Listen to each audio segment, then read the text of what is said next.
They were kings, warriors, and rulers of mighty cities. But after the destruction of Shechem, they gathered not to attack, but to retreat.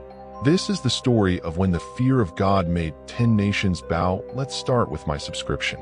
After the destruction of Shechem, a storm of fear swept through the land. The kings of the Amorites gathered in urgent council.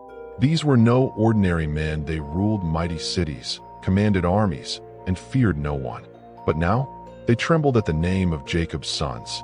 The devastation of Shechem was not just an act of revenge, it was a sign, a message, and the kings knew this was not something to ignore. As they debated war, a shadow passed over their hearts.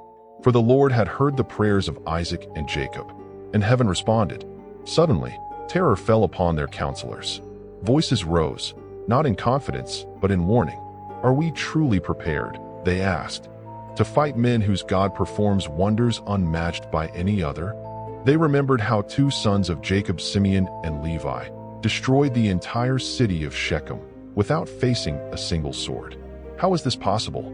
How could mere men slaughter a city guarded by walls, soldiers, and pride?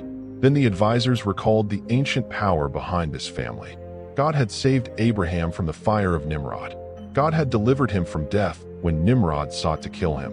God gave Abraham victory over the 5 kings of Elam when he pursued them for the sake of his nephew Lot with only a handful of men. This was no ordinary legacy. They remembered how God humbled Pharaoh and Abimelech for touching Abraham's wife, Sarah.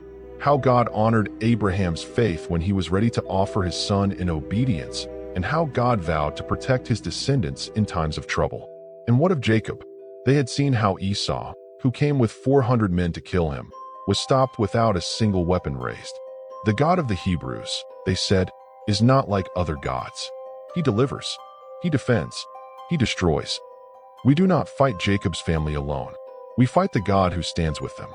That fear from the Lord settled over the kings like a heavy cloak. The room fell silent.